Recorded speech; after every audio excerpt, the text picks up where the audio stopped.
તમારી જિંદગી માટે છોડી દો અને તમારા માટે પણ છોડી દો તો તમે કહેશો એ નહીં માને એવું બનશે નહીં. ચલો ખાલી હું હાથ ઊંચો કરાવું છું. કેટલાના વાલી છે કે જેને વ્યસન હતું? જો હાસ્યા બધા હતા. કોઈ વ્યસન નહીં, બીડીનું નહીં, તમાકુનું નહીં, કંઈ નહીં. જો આમ પ્રામાણિકપણે આમ એમ બીજા હાથ ઊંચો કરેલો કરતો એવું નહીં. મૂકી દો, મૂકી દો. આ તો બહુ સારી વાત કહેવાય આપણા કુટુંબ. કુમારી કેન્દ્ર અહીંયા સામે જ છે. ખબર છે કેટલાક લોકો તો ગયા છે આપણે પ્રોગ્રામ કાઢવા છે.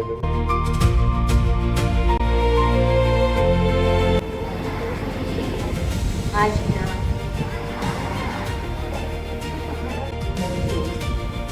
પવિત્ર એટલા માટે કે શ્રાવણ મહિનો ચાલી રહ્યો છે અને આ શ્રાવણ મહિનાની અંદર આપણે ફૂલને પણ મળવી જોઈએ. તો આ આપણા બધાનું એક મત. શું કરો છો ઘરે જઈને? વારે ઘડી મોબાઈલ લેવાનું મન થાય ને તો એને વ્યસન કહેવાય. એટલે એના પપ્પાએ ના કર્યું પણ પૂછ્યું બેટા તું આવું કેમ કે છે? એટલે એને કહ્યું કે પપ્પા તમે જે આ વ્યસન કરો છો એનાથી તમને કદાચ કોઈ રોગ લાગુ પડી જાય અને તમારું મૃત્યુ થઈ જાય તો અમારું શું થાય? લોકો તો અમને મારે, એના કરતાં તમે જ અમને મારો ને. તો એના પપ્પાના આંખમાં આંસુ આવી ગયા અને એના પપ્પાએ એ દિવસથી પ્રતિજ્ઞા કરી કે આજ પછી હું કોઈ દિવસ આ ગુટકા કે માવા. તો તમે બધા પણ આવું કરી શકો ને કે ના કરી શકો? કરી શકાય. જીવનમાં ક્યારેય વ્યસન નહીં કરું. હું મારા પરિવારને, મારી સ્કૂલને, હું મારા ગામને, રાજ્યને અને દેશને વ્યસન મુક્ત બનાવીશ. હું મારા જીવનમાં અને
કશો વાંધો નહીં.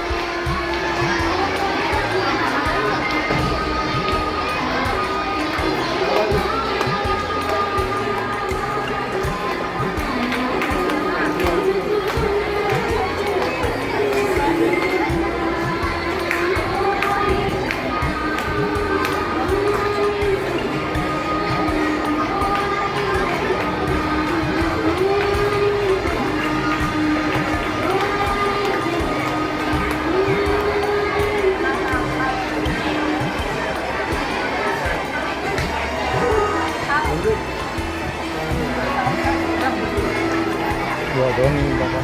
કીધું રાખો. હા.